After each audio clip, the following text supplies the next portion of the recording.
Hi all, welcome to our channel turning BSc. അപ്പോൾ നമ്മൾ വിപ്ലവങ്ങളൊക്കെ ആയിരുന്നല്ലേ പഠിച്ചുകൊണ്ടിരുന്നത്. അപ്പോൾ നമ്മൾ 10ാം ക്ലാസ്സിലെ SCERT ചാപ്റ്ററായ ലോകത്തെ സ്വാധീനിച്ച വിപ്ലവങ്ങളായിരുന്നു നമ്മൾ പഠിച്ചുകൊണ്ടിരുന്നത്. അമേരിക്കൻ വിപ്ലവം നമ്മൾ പറഞ്ഞു അല്ലേ, സ്വാതന്ത്ര്യ സമരമൊക്കെ കഴിഞ്ഞ്. നമ്മൾ ഫ്രഞ്ച് വിപ്ലവത്തിൻ്റെ എസ്റ്റേറ്റ് ഒക്കെ പറഞ്ഞായിരുന്നു കഴിഞ്ഞ ക്ലാസ് വൈൻഡപ്പ് ചെയ്തല്ലേ. അപ്പോൾ നമുക്കിനി അതിൻ്റെ കണ്ടിന്യൂഷനായിട്ട് ബാക്കി നോക്കാം. അപ്പം പാർട്ട് 1ൻ്റെ ലിങ്ക് എന്തായാലും ഇതിൻ്റെ ഡിസ്ക്രിപ്ഷനിൽ കൊടുത്തേക്കാം. എല്ലാവരും പാർട്ട് 1 കണ്ടതിന് ശേഷം മാത്രം ഇത് കാണാനായിട്ട് ശ്രമിക്കുക. ഓക്കെ, ഇഷ്ടപ്പെട്ടാൽ ലൈക്ക് ചെയ്യാനും മറക്കരുതേ. ഓക്കെ, നമുക്ക് സ്റ്റാർട്ട് ചെയ്യാം.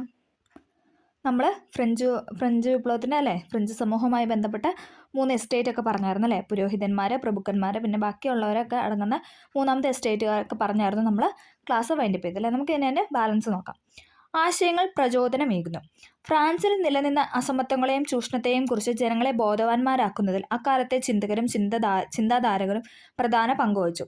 അത്തരം ചിന്തകരെയും അവരുടെ ആശയങ്ങളും നമുക്കൊന്ന് പരിചയപ്പെടാം. ആദ്യം തന്നെ വോൾട്ടയർ ആണ്, ഇമ്പോർട്ടൻ്റ് ആണ്, PYQ ആണ്. വോൾട്ടയർ ആണ് നമ്മൾ ഫസ്റ്റ് പഠിക്കാനായിട്ട് പോകുന്നത്.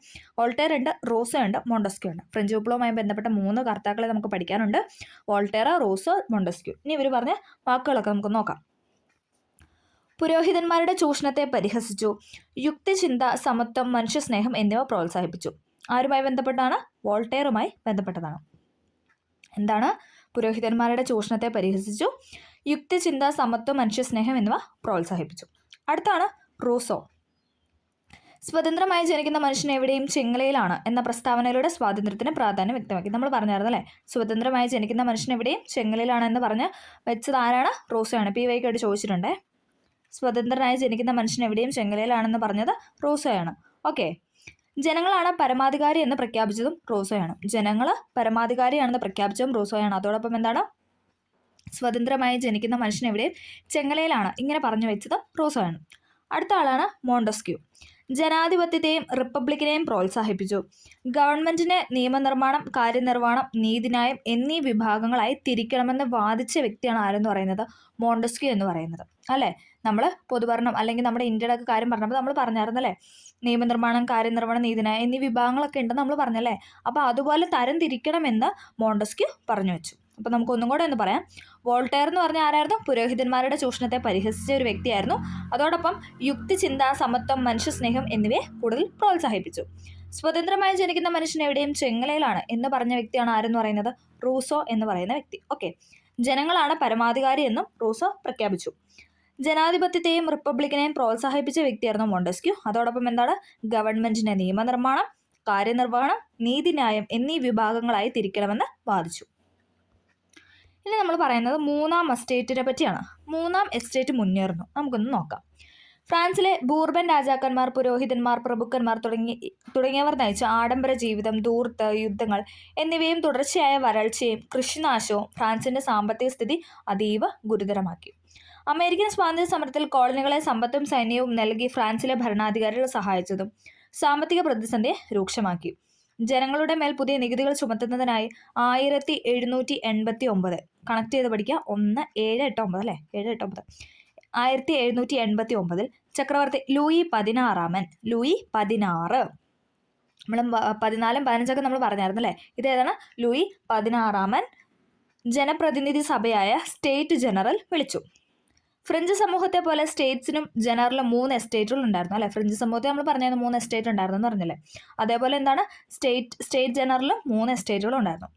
ഓരോ എസ്റ്റേറ്റിനും ഓരോ വോട്ട് മതിയെന്നും ഓരോ അംഗത്തിനും ഓരോ വോട്ട് വേണ്ട എന്നും രാജാവിനെ അനുകൂലിക്കുന്ന ആദ്യത്തെ 2 എസ്റ്റേറ്റുകൾ വാദിച്ചു അല്ലേ. നമ്മൾ പറഞ്ഞായിരുന്നു പ്രഭുക്കന്മാരും പുരോഹിതന്മാരും എന്താ ചെയ്തത്? ഓരോ എസ്റ്റേറ്റിനും ഓരോ വോട്ട് മതിയെന്നും, പ്രഭുക്കന്മാരും പുരോഹിതന്മാരും അല്ല, ആദ്യത്തെ 2 എസ്റ്റേറ്റ് പെടുന്നത് സ്റ്റേറ്റ് ജനറലിനകത്തെ ആദ്യത്തെ 2 എസ്റ്റേറ്റ് പെടും. 3ാമത്തേൽ പെടുന്നത് സാധാരണക്കാരായിരുന്നു. അപ്പോൾ അതുപോലെ തന്നെ എന്താണ്? ആദ്യത്തെ 2 എസ്റ്റേറ്റിലുള്ള ഓരോ എസ്റ്റേറ്റുകൾക്കും ഓരോ വോട്ട്, അതായത് ഓരോ എസ്റ്റേറ്റ് ഓരോ വോട്ട് മതി. ഓരോ അംഗത്തിനും വേണ്ട. അംഗം എന്ന് പറയുമ്പോഴത്തേക്ക് എപ്പോഴും കൂടുതൽ എവിടെയാണ്? 3ാമത്തെ എസ്റ്റേറ്റുകാരാണ്. അപ്പോൾ അതുകൊണ്ടാണ് അംഗത്തിന് ഓരോ വോട്ട് വേണ്ട എന്നവർ പറഞ്ഞത്. ഓക്കെ, ഓരോ എസ്റ്റേറ്റിനും ഓരോ വോട്ട് മതിയെന്നും ഓരോ അംഗത്തിനും ഓരോ വോട്ട് വേണ്ട എന്നും രാജാവിനെ അനുകൂലിക്കുന്ന ആദ്യത്തെ 2 എസ്റ്റേറ്റുകൾ വാദിച്ചു. എന്നാൽ 3 എസ്റ്റേറ്റുകളിലും ഓരോ അംഗത്തിനും ഓരോ വോട്ട് തന്നെ വേണമെന്നായിരുന്നു കോമൺസ് എന്നറിയപ്പെടുന്ന 3ാമത്തെ എസ്റ്റേറ്റിൻ്റെ ആവശ്യം. കാരണം അവരായിരുന്നു അംഗത്തിൽ കൂടുതൽ. അപ്പോൾ അതുകൊണ്ട് തന്നെ ഓരോ അംഗത്തിനും ഓരോ വോട്ട് വെച്ച് പറഞ്ഞാൽ എന്തായിരിക്കും? അപ്പോൾ ഇവർ ഭൂരിപക്ഷത്തിൽ വരും അല്ലേ, ഇവർ വിജയിക്കും. അതുകൊണ്ടാണ് എന്തെന്ന് പറയുന്നത്? സ്റ്റേറ്റ് ജനറലിനകത്ത് അങ്ങനെ ഒരു കാര്യം എടുത്തു പറഞ്ഞത് ഓരോ എസ്റ്റേറ്റിനും. അപ്പോൾ ആദ്യത്തെ 3 എസ്റ്റേറ്റുള്ള ടോട്ടലുള്ളൂ. അപ്പോൾ ആദ്യത്തെ 2 എസ്റ്റേറ്റുകാർ അതായത് ഇതിനെ അനുകൂലിച്ച് കഴിയുമ്പോൾ മറ്റേ ഓപ്പോസിറ്റ് നിൽക്കുന്ന അതായത് മൂന്നാമത്തെ എസ്റ്റേറ്റുകാർ ഒരെണ്ണേ ഉള്ളൂ. അപ്പോൾ 2:1 എന്നുള്ള ഒരു അനുപാതത്തിൽ വരും. അപ്പോൾ ഇവർ രണ്ട് എസ്റ്റേറ്റായിട്ട് നിൽക്കുന്നവരല്ലേ എപ്പോഴും വിജയിക്കത്തുള്ളൂ. അപ്പോൾ അതുകൊണ്ടാണ് അവർ അങ്ങനെ ഒരു കാര്യം ചെയ്തത്. വോട്ട് ചെയ്യുന്നതിലെ തർക്കം തുടരവേ മൂന്നാമത്തെ എസ്റ്റേറ്റിലെ അംഗങ്ങൾ തങ്ങളാണ് ഫ്രാൻസിലെ ദേശീയ അസംബ്ലി എന്ന് പ്രഖ്യാപിച്ചു. അവർ അടുത്തുള്ള ഒരു ടെന്നീസ് കോർട്ടിൽ സമ്മേളിച്ചു. അല്ലേ, നമുക്കറിയാം ടെന്നീസ് കോർട്ട് പ്രതിജ്ഞയൊക്കെ അല്ലേ നമ്മൾ പഠിച്ചിട്ടുണ്ട് അല്ലേ. ഫ്രാൻസിനായി ഒരു ഭരണഘടന തയ്യാറാക്കിയ ശേഷം മാത്രമേ പിരിയുകയുള്ളൂ എന്നവർ പ്രതിജ്ഞ ചെയ്തു. ഇതാണ് ടെന്നീസ് കോർട്ട് പ്രതിജ്ഞ എന്നറിയപ്പെടുന്നത്, ടെന്നീസ് കോർട്ട് ഓത്ത് എന്നറിയപ്പെടുന്നു. തുടർന്നുള്ള സംഭവങ്ങൾ താഴെ നൽകുന്ന ചാർട്ടിലുണ്ട്. നമുക്കിനി ഓരോന്നോരോന്നായിട്ട് 1 by 1 ആയിട്ട് പഠിക്കാം. ഓക്കെ, ഒന്നാമത്തെ ഇവിടെ എസ്റ്റേറ്റിൻ്റെ എണ്ണ ഒക്കെ കൊടുത്തിട്ടുണ്ട്. ജസ്റ്റ് നമുക്ക് നോക്കാം. ഒന്നാമത്തെ എസ്റ്റേറ്റിൽ 285, രണ്ടാമത്തെ എസ്റ്റേറ്റ് 308, മൂന്നാമത്തെ എസ്റ്റേറ്റ് 621 വരെ സ്റ്റേറ്റ് ജനറലിനകത്ത്. ഓക്കെ, അങ്ങനെ അവരുടെ എണ്ണമാണ് കൊടുത്തിരിക്കുന്നത്. അപ്പോൾ നമുക്കിനി ഓരോ കാര്യങ്ങൾ നോക്കാം. 1789 ജൂലൈ 14, 1789. അപ്പോൾ നമുക്ക് ആ ഒരു അല്ലേ പെട്ടെന്ന് പഠിക്കാനായിട്ട് വരും. 789. ഓക്കെ, സ്വാതന്ത്ര്യം, സമത്വം, സാഹോദര്യം, അതായത് ലിബർട്ടി, ഇക്വാളിറ്റി ആൻഡ് ഫ്രിറ്റേണിറ്റി എന്നീ മുദ്രാവാക്യങ്ങളും ഒഴുക്കിക്കൊണ്ട് വിപ്ലവകാരികൾ ബൂർബൻ രാജവാഴ്ചയുടെ പ്രതീകമായിരുന്ന ബാസ്റ്റൽ ജയിൽ തകർത്തു. ഇതിനെ ഫ്രഞ്ച് വിപ്ലവത്തിന് ആരംഭമായി കണക്കാക്കിയിരുന്നു. നമുക്കറിയാലോ നമ്മുടെ ഭരണഘടനയിൽ എന്താണ് സ്വാതന്ത്ര്യം, സമത്വം, സാഹോദര്യം എന്നീ നമ്മൾ കടം കൊണ്ടിരിക്കുക. നമ്മൾ ഫ്രഞ്ച് അല്ലേ, നമ്മൾ പറഞ്ഞു ഫ്രാൻസിൽ നിന്നാണ് പഠിച്ചിട്ടുണ്ടല്ലേ. അപ്പം അത് വെച്ച് ജസ്റ്റ് ഒന്ന് പറഞ്ഞതേ ഉള്ളൂ. ഓക്കെ, അപ്പോൾ സ്വാതന്ത്ര്യം, സമത്വം, സാഹോദര്യം എന്നീ മുദ്രാവാക്യങ്ങൾ മുഴുകിക്കൊണ്ട് വിപ്ലവകാരികൾ ബൂർബൻ രാജവാഴ്ചയുടെ പ്രതീകമായിരുന്ന ബാസ്റ്റൽ ജയിൽ എന്താണ് അവർ തകർത്ത് നശിപ്പിച്ചു അല്ലേ. ഇതിനെ ഫ്രഞ്ച് വിപ്ലവത്തിന് ആരംഭമായി കണക്കാക്കി. ഇനി അതേ വർഷം തന്നെ 1789 ഓഗസ്റ്റ് 12 ദേശീയ അസംബ്ലി മനുഷ്യാവകാശ പ്രഖ്യാപനം പാസ്സാക്കി. അപ്പം അവരുടെ ദേശീയ മനുഷ്യാവകാശ പ്രഖ്യാപനം പാസ്സാക്കിയത് എന്താണെന്ന് ചോദിച്ചാൽ 1789. അടുത്തത് 1789 ഒക്ടോബർ പാരീസ് നഗരത്തിലെ ആയിരക്കണക്കിന് സ്ത്രീകൾ ഭക്ഷണം വേണമെന്ന മുദ്രാവാക്യവുമായി വേഴ്സായ കൊട്ടാരത്തിലേക്ക് പ്രകടനം നടത്തി. അവരെന്താ ചെയ്തത്? പാരീസ് നഗരത്തിലെ ആയിരക്കണക്കിന് സ്ത്രീകൾ എന്താ ചെയ്തത്? ഭക്ഷണം വേണമെന്ന മുദ്രാവാക്യവുമായി വേഴ്സായ കൊട്ടാരത്തിലേക്ക് പ്രകടനം നടത്തി. ഇനി 1792, 2 വർഷം കഴിഞ്ഞിട്ടല്ലേ, 92 ആയപ്പോഴത്തേക്ക് എന്താണ് പുതുതായി രൂപീകരിച്ച ഭരണഘടന അനുസരിച്ച് തിരഞ്ഞെടുക്കപ്പെട്ട ദേശീയ കൺവെൻഷൻ ഫ്രാൻസിനെ ഒരു റിപ്പബ്ലിക്കായിട്ട് പ്രഖ്യാപിച്ചു. അപ്പോൾ 1792 എന്തെന്ന് പറയുന്നത് ഫ്രാൻസിനെ ഒരു റിപ്പബ്ലിക്കായിട്ട് പ്രഖ്യാപിച്ചത്. ഓക്കെ, അപ്പോൾ ഇനി നമ്മൾ പറയാനായിട്ട് പോകുന്നത് ഭീകരവാഴ്ചയെ പറ്റിയാണ്. ഓക്കെ, അവിടെ ഒരു ബോക്സ് കൊടുത്തിട്ടുണ്ട്, നമുക്കൊന്ന് ജസ്റ്റ് നോക്കാം. 1793 ജൂലൈയിൽ ഫ്രാൻസിൻ്റെ ആഭ്യന്തര കാര്യങ്ങൾ നിയന്ത്രിക്കുന്നതിനായി റോബിസ്പിയറുടെ നേതൃത്വത്തിൽ ഒരു പൊതു സുരക്ഷാ കമ്മിറ്റി രൂപീകരിച്ചു. മിറാബോ, ഡാൻഡൻ തുടങ്ങിയവർ ഇതിലെ അംഗങ്ങളായിരുന്നു. ശത്രുക്കളെന്ന് തോന്നിയ എല്ലാവരെയും അവർ ഗില്ലറ്റിൻ എന്ന യന്ത്രം ഉപയോഗിച്ച് നിഷ്കരണം വധിച്ചു. നിരവധി പ്രഭുക്കന്മാരും പുരോഹിതന്മാരും ഇതിന് ഇരയായി. ലൂയി 16 ഭാര്യ മേരി അന്റോയിനറ്റും ഗില്ലറ്റിന് ഇരയായവരിൽ ഉൾപ്പെടുന്നു. അവസാനം റോബസ്പിയറും ഗില്ലറ്റിന് ഇരയായി. 1794 ജൂലൈ വരെ നീണ്ടുനിന്ന ഈ ഭരണം ഭീകരവാഴ്ച എന്ന് അറിയപ്പെടുന്നു. അപ്പം 1793 തുടങ്ങിയതാണ്, 94 വരെ നീണ്ടുനിന്നു. ഇതിനാണ് നമ്മൾ ഭീകരവാഴ്ച എന്ന് പറയുന്നത്. ഓക്കെ, ഇനി നമ്മൾ പറയുന്നത് ഫ്രാൻസിൽ നിന്നും മറ്റിടങ്ങളിലേക്ക് ഒരു ടോപ്പിക്കാണ്. നമുക്ക് നോക്കാം. ഫ്രാൻസ് തുമ്മിയാൽ യൂറോപ്പിനാകെ ജലദോഷം പിടിക്കും. ഫ്രഞ്ച് വിപ്ലവത്തിൻ്റെ സ്വാധീനത്തെക്കുറിച്ച് ഓസ്ട്രിയൻ ഭരണാധികാരിയായിരുന്ന മെറ്റേണിക്ക് പറഞ്ഞ അഭിപ്രായമാണ്. PYക്കുവാണ്. ഫ്രാൻസ് തുമ്മിയാൽ യൂറോപ്പിനാകെ ജലദോഷം പിടിക്കും എന്ന് പറഞ്ഞത് മെറ്റേണിക്ക്. ഫ്രാൻസ് തുമ്മിയാൽ യൂറോപ്പിനാകെ ജലദോഷം പിടിക്കുമെന്ന് പറഞ്ഞ വ്യക്തിയാണ് ആരെന്ന് പറയുന്നത്? മെറ്റേണിക്ക്. ഓക്കെ, ഇവിടെ കുറച്ച് ബോക്സ് കുട്ടിയായിട്ട് കൊടുത്തിട്ട് നമുക്ക് ജസ്റ്റ് നോക്കാം. ഫ്രഞ്ച് വിപ്ലവത്തിൻ്റെ സ്വാധീനം. പിൽക്കാലത്ത് ലോകത്തുണ്ടായ എല്ലാ വിപ്ലവങ്ങൾക്കും ആവേശം പകർന്നു. യൂറോപ്പിൽ ഫ്യൂഡൽ വ്യവസ്ഥയിലെ അന്ത്യം കുറിക്കുകയും സ്വേച്ഛാധിപത്യ ഭരണകൂടങ്ങൾക്ക് ഭീഷണിയാകുകയും ചെയ്തു. രാജ്യമെന്നാൽ പ്രദേശമല്ല, രാജ്യത്തെ ജനങ്ങളാണെന്ന് പ്രഖ്യാപിച്ചു. ജനകീയ പരമാധികാരം എന്ന ആശയം മനുഷ്യരാശിക്ക് നൽകി. ദേശീയതയുടെ ആവിർഭാവത്തിന് വഴിയൊരുക്കി. മധ്യവർഗത്തിന്റെ വളർച്ചയെ സഹായിച്ചു. സ്വാതന്ത്ര്യം, സമത്വം, സാഹോദര്യം എന്ന ആശയത്തിന് പ്രചരണം ഏകി. അപ്പം നമ്മൾ പറഞ്ഞത് ഫ്രഞ്ച് വിപ്ലവത്തിന് സ്വാധീനമായിരുന്നു. എന്തൊക്കെയാണ്? പിൽക്കാലത്ത് ലോകത്തുണ്ടായ എല്ലാ വിപ്ലവങ്ങൾക്കും ആവേശം പറഞ്ഞു. യൂറോപ്യൻ ഫ്യൂഡൽ വ്യവസ്ഥയുടെ അന്ത്യം കുറിക്കുകയും സ്വേച്ഛാധിപത്യ ഭരണകൂടങ്ങൾക്ക് ഭീഷണിയാവുകയും ചെയ്തു. രാജ്യമെന്നാൽ പ്രദേശമല്ല, രാജ്യത്തെ ജനങ്ങളാണെന്ന് പ്രഖ്യാപിച്ചു. ജനകീയ പരമാധികാരം എന്ന ആശയം മനുഷ്യരാശിക്ക് നൽകി. ദേശീയതയുടെ ആവിർഭാവത്തിന് വഴിയൊരുക്കി.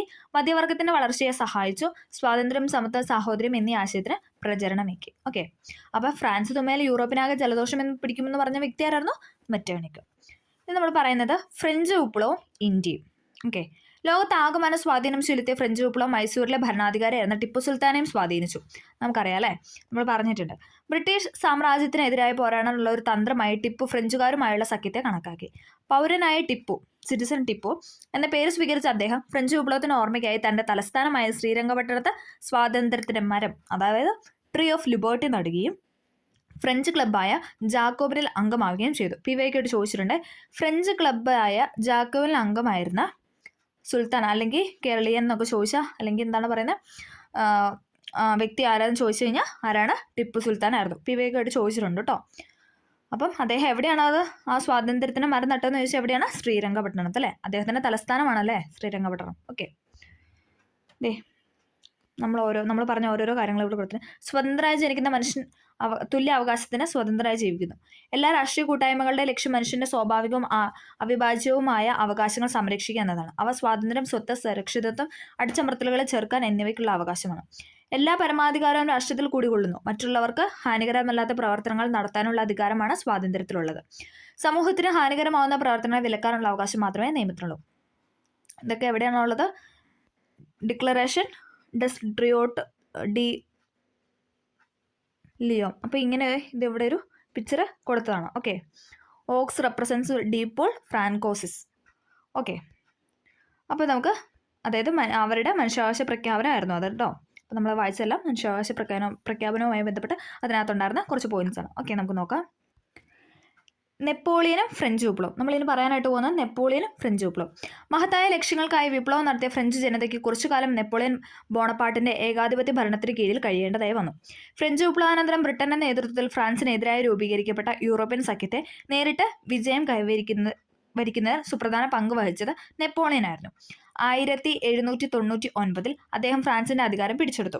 ഒരു ഏകാധിപതി ആയിരുന്നെങ്കിലും നിരവധി പരിഷ്കാരങ്ങൾ അദ്ദേഹം നടപ്പിലാക്കി. ഫ്രഞ്ച് വിപ്ലവം മുന്നോട്ട് വെച്ച ചില ആശയങ്ങളും ലക്ഷ്യങ്ങളുമായിരുന്നു ഈ പരിഷ്കാരങ്ങൾക്ക് പ്രചോദനമായത്. നമുക്കിനി അതൊക്കെ എന്തൊക്കെയാണെന്ന് നോക്കാം.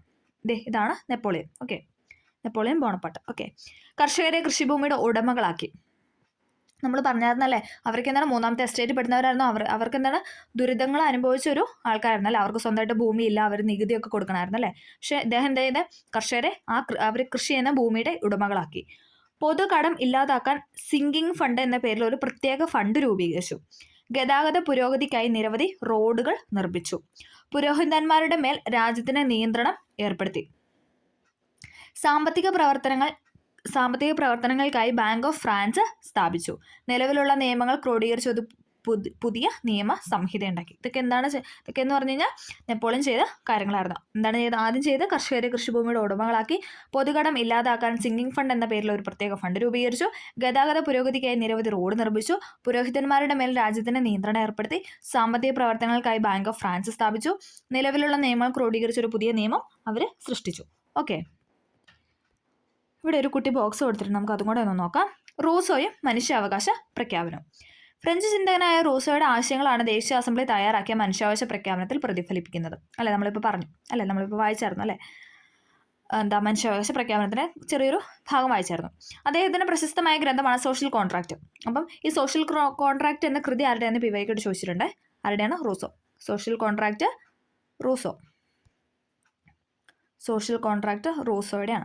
ഭരിക്കുന്നവരും ഭരിക്കപ്പെടുന്നവരും തമ്മിലുള്ള ഒരു സാമൂഹിക ഉടമ്പടിയുടെ ഫലമാണ് ഭരണകൂടം എന്നാണ് അദ്ദേഹം അഭിപ്രായപ്പെട്ടത്. അപ്പോൾ റൂസോ പറഞ്ഞ എന്താണ്? ഭരിക്കുന്നവരും പിന്നെ എന്താണ് ഭരിക്കപ്പെടുന്നവരും അല്ലേ, ഭരണത്തിന് കീഴിലാവുന്നവരും തമ്മിലുള്ളൊരു സാമൂഹിക ഉടമ്പടിയുടെ ഫലമാണ് ഇതെന്ന് പറയുന്നത് ഭരണകൂടം എന്ന് അഭിപ്രായപ്പെട്ട വ്യക്തിയാണ് ആരെന്ന് പറയുന്നത്? റൂസോ. അപ്പോൾ അദ്ദേഹത്തിൻ്റെ പ്രശസ്തമായ ഒരു ഗ്രന്ഥമാണ് സോഷ്യൽ കോൺട്രാക്റ്റ്. ഓക്കെ, പഠിച്ചിരിക്കുക. നെപ്പോളിയൻ്റെ കാലഘട്ടത്തിൽ ഫ്രാൻസിൽ ദേശീയത ശക്തിപ്പെട്ടു അല്ലേ, നമ്മളിപ്പോൾ പറഞ്ഞു അല്ലേ, ദേശീയത അവിടെ വളർത്തും.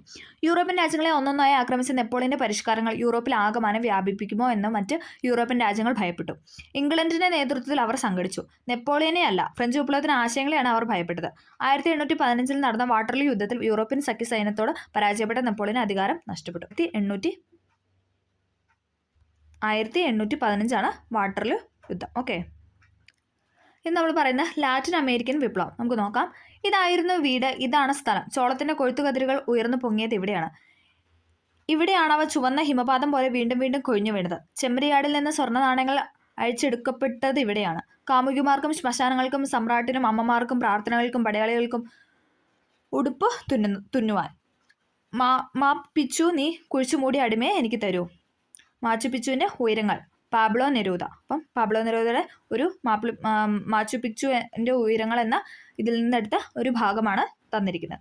തെക്കേ അമേരിക്കയിലെ പ്രാചീന സംസ്കാരത്തിന്റെ കേന്ദ്രങ്ങളിൽ ഒന്നായ മാച്ചു പിച്ചുവിൽ കണ്ട കാഴ്ചകളാണ് ലാറ്റിൻ അമേരിക്കൻ കവി പാബ്ലോ നെരൂദ വിവരിക്കുന്നത്. വിഭവങ്ങളുടെ സമൃദ്ധി, ചോളകൃഷി ഉണ്ടായിരുന്നു, ചെമ്മരിയാടുകളെ വളർത്തിയിരുന്നു, വ്യാപാരത്തിലൂടെ സമ്പത്ത് നേടിയിരുന്നു. ഈ സാമ്പത്തിക അഭിവൃദ്ധിയെ ചൂഷണം ചെയ്താണ് സ്പെയിൻകാരും പോർച്ചുഗീസുകാരും ലാറ്റിൻ അമേരിക്കയെ കോളനിയാക്കിയത്. കോളനി ഭരണം ജനജീവിതത്തെ എങ്ങനെയെല്ലാമാണ് ബാധിച്ചതെന്ന് നമുക്കിനി നോക്കാം. സ്പെയിൻകാരും പോർച്ചുഗീസുകാരും തങ്ങളും ഭാഷയും മതവും ആചാരവും അവിടെ പ്രചരിപ്പിച്ചു. സ്പാനിഷ് ശൈലിയിൽ വീടുകളും ദേവാലയങ്ങളും നിർമ്മിക്കുകയും വിദ്യാലയങ്ങൾ സ്ഥാപിക്കുകയും ചെയ്തു. സ്പാനിഷ് കൃഷിരീതികളും കൃഷിവിളകളും കോളനികളിൽ നടപ്പിലാക്കി. യൂറോപ്പിൽ നിന്ന് പുതിയ രോഗങ്ങൾ ലാറ്റിൻ അമേരിക്കൻ ജനങ്ങളിലേക്ക് പകർന്നു. എല്ലാ രംഗങ്ങളിലും വംശീയ വിവേചനം പുലർത്തി. ലാറ്റിൻ അമേരിക്കൻ ജനതയുടെ സമ്പത്തും വിഭവങ്ങളും കൊള്ളയടിച്ചു. കോളനിക്കാരെ അടിമകളെ പോലെ പണിയെടുപ്പിച്ചു.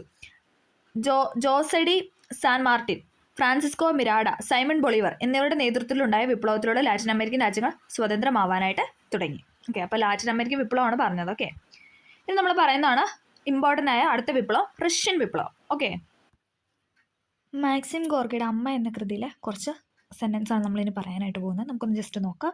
റഷ്യൻ വിപ്ലവവുമായി ബന്ധപ്പെട്ടതാണ്. ഓക്കെ, ഞങ്ങൾ തൊഴിലാളികളാണ്. കുട്ടികളുടെ കളിപ്പാട്ടങ്ങൾ തൊട്ട് കൂറ്റൻ യന്ത്രങ്ങൾ വരെ സർവ്വതും നിർമ്മിക്കുന്നത് ഞങ്ങളുടെ അധ്വാനം കൊണ്ടാണ്. എന്നാൽ അതേസമയം തന്നെ സ്വന്തം മനുഷ്യാഭിമാനത്തിന് വേണ്ടി പൊരുതാനുള്ള അവകാശം പോലും നിഷേധിക്കപ്പെട്ടവരാണ് ഞങ്ങൾ. ഞങ്ങളെ ആർക്കു വേണമെങ്കിലും അവരുടെ കാര്യസാധനത്തിന് ഉപയോഗിക്കാം. കാലാന്തരത്തിൽ മുഴുവൻ അധികാരവും സ്വന്തം കയ്യിലെടുക്കാൻ കഴിയത്തക്ക വണ്ണമുള്ള സ്വാതന്ത്ര്യമാണ് ഞങ്ങൾക്കിപ്പോൾ വേണ്ടത്. ഞങ്ങളുടെ മുദ്രാവാക്യങ്ങൾ ലളിതമാണ്.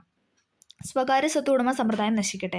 എല്ലാ ഉൽപ്പാദന ഉപാധികളും ജനങ്ങൾക്ക്, എല്ലാ അധികാരവും ജനങ്ങൾക്ക്. അധ്വാനം എല്ലാവരുടെയും ചുമതല. ഞങ്ങൾ വെറും കലാപകാരികളാണെന്ന് നിങ്ങൾക്കിപ്പോൾ മനസ്സിലാക്കാമല്ലോ. ഞങ്ങൾ വിപ്ലവകാരികളാണ്. ഒരു കൂട്ടർ ആജ്ഞാപിക്കാൻ മാത്രം, മറ്റൊരു കൂട്ടർ പണിയെടുക്കാൻ മാത്രമുള്ള കാലത്തോളം ഞങ്ങൾ വിപ്ലവകാരിയായി തുടരുകയും ചെയ്യും. ഓക്കെ, മാക്സിം ഗോർക്കി എന്ന ലോകപ്രസിദ്ധ റഷ്യൻ സാഹിത്യകാരൻ്റെ അമ്മ എന്ന നോവലിലെ ഒരു കഥാപാത്രത്തിൻ്റെ വാക്കുകളാണിത്. അക്കാലത്തെ റഷ്യയിലെ തൊഴിലാളികളുടെയും കർഷകരുടെയും സ്ഥിതിയും അവരുടെ ലക്ഷ്യങ്ങളും ഇതിൽ കാണാനായിട്ട് സാധിക്കും. നമുക്കറിയാം അല്ലേ, നമുക്ക് മനസ്സിലായല്ലേ. അന്നത്തെ റഷ്യൻ സമൂഹത്തെപ്പറ്റി ഇതിൽ നിന്ന് എന്തെല്ലാം മനസ്സിലാക്കാം? സ്വകാര്യ സ്വത്തുടമ സമ്പ്രദായം അവസാനിപ്പിക്കണം, എല്ലാവരും അധ്വാനിക്കണം. ഇത്തരം ആവശ്യങ്ങൾ ഉന്നയിക്കാൻ അവരെ പ്രേരിപ്പിച്ച ഘടകങ്ങൾ എന്തൊക്കെയാണ്? റഷ്യ ഭരിച്ചിരുന്ന സാർ ചക്രവർത്തിമാരുടെ ഏകാധിപത്യത്തിനു കീഴിൽ കർഷകരും ഫാക്ടറി തൊഴിലാളികളും ദുരിതപൂർണമായ ജീവിതമാണ് നയിച്ചത്. റഷ്യയുടെ കാർഷിക മേഖലയിലെ കുറഞ്ഞ ഉൽപ്പാദനം കർഷകരുടെ വരുമാനത്തെ ബാധിച്ചു. കൂടാതെ ഭൂരഹിതരായ അവർ നികുതി ഭാരവും വഹിക്കേണ്ടതായിട്ട് വന്നു. പ്രകൃതി വിഭവങ്ങൾ കൊണ്ട് സമ്പന്നമായിരുന്ന റഷ്യയുടെ വ്യാവസായിക ഉൽപ്പാദനം തുച്ഛമായിരുന്നു. ഉള്ള വ്യവസായങ്ങളിൽ ഭൂരിഭാഗവും വിദേശികളാണ് നിയന്ത്രിച്ചത്. അപ്പോൾ ഇതൊക്കെയായിരുന്നു അവരുടെ പ്രശ്നങ്ങൾ എന്ന് പറയുന്നത്. തൊഴിലാളികളുടെയും കർഷകരുടെയും ദുരിത ജീവിതത്തെ Maxim Gorky, Leo Tolstoy, Ivan Turgenev, Anton Chekhov തുടങ്ങിയ സാഹിത്യകാരന്മാർ അവരുടെ കൃതികളിൽ ചിത്രീകരിച്ചു. കാൾ മാർക്സിനും ഫ്രെഡറിക് ഏഗൽസിനും ആവിഷ്കരിച്ച മാർക്സിസ്റ്റ് ആശയങ്ങൾ തൊഴിലാളികൾക്ക് ആവേശം പകർന്നു. മുതലാളിമാർ നിയന്ത്രിക്കുന്ന ഉൽപ്പാദന വ്യവസ്ഥയ്ക്ക് പകരം തൊഴിലാളികളുടെ ആധിപത്യം സ്ഥാപിക്കാൻ അവർ ആഹ്വാനം ചെയ്തു. തൊഴിലാളികളുടെ ദുരിതങ്ങൾക്ക് പരിഹാരം കാണാനായി തൊഴിലാളി സംഘടനകൾ രൂപീകരിച്ചു. മാർക്സിസ്റ്റ് ആശയങ്ങളിൽ അധിഷ്ഠിതമായ സോഷ്യൽ ഡെമോക്രാറ്റിക് വർക്കേഴ്സ് പാർട്ടി രൂപം കൊണ്ടു. ഈ പാർട്ടി പിന്നീട് മെൻഷേവിക്കുകൾ, അതായത് ന്യൂനപക്ഷം എന്നും ബോൾഷേവിക്കുകൾ ഭൂരിപക്ഷമെന്നും രണ്ടായിട്ട് പിരിഞ്ഞു. ലെനിൻ ട്രോട്സ്കി തുടങ്ങിയവർ ബോൾഷേവിക് പാർട്ടിക്ക് നേതൃത്വം നൽകിയപ്പോൾ അലക്സാണ്ടർ കെരൻസിയാണ് മെൻഷേവിക്കിന് നേതൃത്വം നൽകിയത്. ചോദിച്ചിട്ടുണ്ട്. ലെനിനും ട്രോട്സ്കി എന്താണ് ബോൾഷേവിക് പാർട്ടിക്ക് നേതൃത്വം നൽകിയപ്പോൾ അലക്സാണ്ടർ കെരൻസ്കി എന്താ ചെയ്തത്? ബെൽഷേവിക് പാർട്ടിക്ക് നേതൃത്വം നൽകി. ഓക്കെ, 1905 നടന്ന റഷ്യ ജപ്പാൻ യുദ്ധത്തിൽ റഷ്യക്കേറ്റ പരാജയം പ്രതിസന്ധി രൂക്ഷമാക്കി. രാഷ്ട്രീയ അവകാശങ്ങളും സാമ്പത്തിക പരിഷ്കാരങ്ങളും ആവശ്യപ്പെട്ട തൊഴിലാളികൾ പെട്രോഗ്രാഡ് എന്ന സ്ഥലത്ത് 1905 ജനുവരി 9 പ്രകടനം നടത്തി. ഇതിനു നേരെ പട്ടാളങ്ങൾ വെടിവെച്ചു. നൂറുകണക്കിന് തൊഴിലാളികൾ കൊല്ലപ്പെട്ട ഈ സമരം രക്തരൂക്ഷിതമായ ഞായറാഴ്ച, ബ്ലഡി സൺഡേ എന്നറിയപ്പെടുന്നു. അതായത് രക്തരൂക്ഷിതമായ ഞായറാഴ്ചയുമായി ബന്ധപ്പെട്ട വിപ്ലവം ഏതാണെന്ന് ചോദിച്ചിട്ടുണ്ട്. ഏതാണ്? റഷ്യൻ വിപ്ലവമാണ്. പിവൈക്കാണ്. രക്തരൂക്ഷിതമായ ഞായറാഴ്ചയുമായി ബന്ധപ്പെട്ട വിപ്ലവമാണ് ഏതെന്ന് പറയുന്നത്? റഷ്യൻ വിപ്ലവം. സമരങ്ങൾ നടത്താനായി ഈ കാലഘട്ടത്തിൽ തൊഴിലാളികളുടെ സംഘങ്ങൾ റഷ്യയിലെമ്പാടും സ്വീകരിച്ചു. ഇവ സോവിയറ്റ് എന്നാണ് അറിയപ്പെടുന്നത്. സമരം ശക്തമായതിനെ തുടർന്ന് ദ്യൂമ എന്ന നിയമനിർമ്മാണ സഭ രൂപീകരിക്കാൻ ചക്രവർത്തി നിർബന്ധിതനായി. 1914 ഒന്നാം ലോകയുദ്ധം. അപ്പം 1914 എന്തെന്ന് പറഞ്ഞാൽ ഒന്നാം ലോക മഹായുദ്ധം നടന്നത്. അത് ആരംഭിച്ചതോടുകൂടി ദ്യൂമയുടെ എതിർപ്പിനെ അവഗണിച്ച സാർ ചക്രവർത്തി നിക്കോളാസ് രണ്ടാമൻ യുദ്ധത്തിൽ പങ്കെടുക്കാൻ തീരുമാനിച്ചു. അനേക റഷ്യൻ സൈനികൾ ഇതിൽ കൊല്ലപ്പെട്ടു. 1917 ആയപ്പോഴേക്കും ഭക്ഷ്യ ദൗർലഭ്യം രൂക്ഷമായി. മാർച്ച് 8-ന് ആയിരക്കണക്കിന് സ്ത്രീകൾ റൊട്ടിക്ക് വേണ്ടി തെരുവ് വീഥികളിൽ പ്രകടനം നടത്തി. പെട്രാഗ്രേഡ് പട്ടണത്തിൽ തൊഴിലാളികൾ പ്രതിഷേധ പ്രകടനം നടത്തി. സൈനികർ ആദ്യം ഈ പ്രകടനങ്ങളെ നേരിട്ടുവെങ്കിലും പിന്നീട് അവരും തൊഴിലാളികളോടൊപ്പം ചേർന്നു. ഒന്നാം ലോക യുദ്ധത്തിൽ തങ്ങൾ അനുഭവിച്ച ദുരിതങ്ങളാണ് സൈനികരെ പ്രധാനമായും ഇതിന് പ്രേരിപ്പിച്ചത്. പെട്രാഗ്രേഡ് പട്ടണം തൊഴിലാളികൾ പിടിച്ചെടുത്തു. തുടർന്ന് നിക്കോളാസ് രണ്ടാമൻ സ്ഥാനം ഒഴിയുകയും റഷ്യയിൽ മെൽഷെവിക് നേതാവായ അലക്സാണ്ടർ കെരൻസ്കിയുടെ നേതൃത്വത്തിൽ ഒരു താൽക്കാലിക ഗവൺമെന്റ് നിലവിൽ വരികയും ചെയ്തു. ഇതിങ്ങനെ ആ ഒരു കഥയാണ് പറയുന്നത് കേട്ടോ. അപ്പം മെൽഷെവിക്കിന്റെ നേതാവായിരുന്നു ആരെന്ന് പറയുന്നത് അലക്സാണ്ടർ കെരൻസ്കി മെൽഷെവിക്. അത് പഠിക്കണേ, കാരണം അതും PYക്കായിട്ട് ചോദിച്ചിട്ടുണ്ട്. മെൽഷെവിക്കിന്റെ നേതാവ് നമ്മൾ പറഞ്ഞായിരുന്നു. മെൽഷെവിക്കിന്റെ നേതാവാണ് ആരെന്ന് പറഞ്ഞാൽ അലക്സാണ്ടർ കെരൻസ്കി. ഇത് ഫെബ്രുവരി വിപ്ലവം എന്നറിയപ്പെടുന്നു. റഷ്യൻ കലണ്ടർ അന്താരാഷ്ട്ര കലണ്ടറേക്കാൾ പിറകിലായതിനാലാണ് മാർച്ചിൽ നടന്ന വിപ്ലവം ഫെബ്രുവരി വിപ്ലവം എന്നറിയപ്പെടുന്നത് അല്ലേ. ഫെബ്രുവരി നടന്നതായതുകൊണ്ട് എന്താണ് അതിനെ നമ്മൾ ഫെബ്രുവരി വിപ്ലവം എന്ന് പറയുന്നു. ഓക്കെ, നമുക്ക് ജസ്റ്റ് ഒന്നും കൂടെ ഒന്ന് വായിക്കാം, ഒന്ന് ക്ലിയർ ആവാൻ വേണ്ടിയിട്ടാണ്. തൊഴിലാളികളുടെയും കർഷകരുടെയും ദുരിത ജീവിതത്തെ ആസ്പദമാക്കി മാക്സിം ഗോർക്കി, പിന്നെ ആരാണ് Leo Tolstoy, Ivan Turgenev, Anton Chekhov തുടങ്ങിയ സാഹിത്യകാരന്മാർ അവരുടെ കൃതികളിലൊക്കെ ഓരോ കാര്യങ്ങളെയൊക്കെ പറ്റി മെൻഷൻ ചെയ്തു. കാൾ മാക്സും ഫെഡറിക് ഏഗൽസും ആവിഷ്കരിച്ച മാർക്സിസ്റ്റ് ആശയങ്ങൾ തൊഴിലാളികൾക്ക് ആവേശം പകർന്നു. മുതലാളിമാർ നിയന്ത്രിക്കുന്ന ഉൽപ്പാദന വ്യവസ്ഥയ്ക്ക് പകരം തൊഴിലാളിയുടെ ആധിപത്യം സ്ഥാപിക്കാനായിട്ട് അവർ ആഹ്വാനം ചെയ്തു അല്ലേ. മുതലാളിമാരല്ല നിയന്ത്രിക്കാതെ എന്താണ് തൊഴിലാളികളും കൂടെ വേണമെന്നുള്ള രീതിയിൽ അവർ ആഹ്വാനം ചെയ്തു. തൊഴിലാളികളുടെ ദുരിതങ്ങൾക്ക് പരിഹാരം കാണാനായി തൊഴിലാളി സംഘടനകൾ രൂപീകരിച്ചു. മാർക്സിസ്റ്റ് ആശയങ്ങളിൽ അധിഷ്ഠിതമായ സോഷ്യൽ ഡെമോക്രാറ്റിക് വർക്കേഴ്സ് പാർട്ടി രൂപം കൊണ്ടു. എന്താണ് സോഷ്യൽ ഡെമോക്രാറ്റിക് വർക്കേഴ്സ് പാർട്ടി രൂപം കൊണ്ടു. ഈ പാർട്ടി പിന്നീട് മെൻഷെവിക്കുകളും ബോൾഷെവിക്കും എന്നിട്ട് രണ്ടായിട്ട് തിരിഞ്ഞു അല്ലേ. മെൻഷെവിക്കുമായി ബോൾഷെവിക്കുമായി. ഇനി മെൻഷെവിക്കിന് നേതൃത്വം കൊടുത്തവരായിരുന്നു ആരെന്ന് പറയുന്നത് നമ്മൾ പറഞ്ഞു അലക്സാണ്ടർ കെരൻസ്കി. ഇനി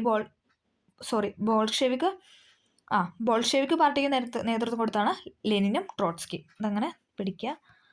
ലെനിനും ട്രോട്സ്കി എന്താണ് ബോൾഷെവിക്കും.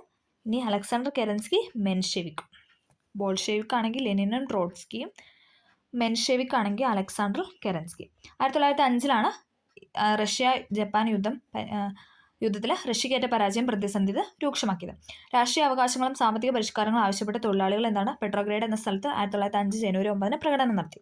ഇതിന് നേരെ പട്ടാളം എന്താണ് വെടിവെച്ചു. അപ്പോൾ എന്താണ് ഒരുപാട് തൊഴിലാളികളല്ലേ അവിടെ കൊല്ലപ്പെട്ടു വീണു. രക്തരൂക്ഷിത ഞായറാഴ്ച എന്നാണ് അത് അറിയപ്പെടുന്നത് അല്ലേ. Bloody Sunday. അപ്പം ബ്ലഡി സൺഡേയുമായി ബന്ധപ്പെട്ട യുദ്ധമാണെന്ന് പറഞ്ഞ റഷ്യൻ വിപ്ലവം എന്ന് പറയുന്നത്. സമരങ്ങൾ നടത്താനായി ഈ കാലഘട്ടത്തിൽ തൊഴിലാളികളുടെ സംഘത്തിൽ റഷ്യയിലെമ്പാടും രൂപീകരിച്ചു. ഇവ സോവിയറ്റ് യൂണിയനുകൾ എന്നറിയപ്പെട്ടു. സമരം ശക്തമായതിനെ തുടർന്ന് ദ്യൂമ എന്ന നിയമനിർമ്മാണ സഭ രൂപീകരിക്കാൻ ചക്രവർത്തി നിർബന്ധിതനായി. 1914 ഒന്നാം ലോക യുദ്ധം ആരംഭിച്ചതോടെ ദ്യൂമയുടെ എതിർപ്പിനെ അവഗണിച്ച സാർ ചക്രവർത്തി നിക്കോളാസ് രണ്ടാമൻ യുദ്ധത്തിൽ പങ്കെടുക്കാനായിട്ട് തീരുമാനിച്ചു.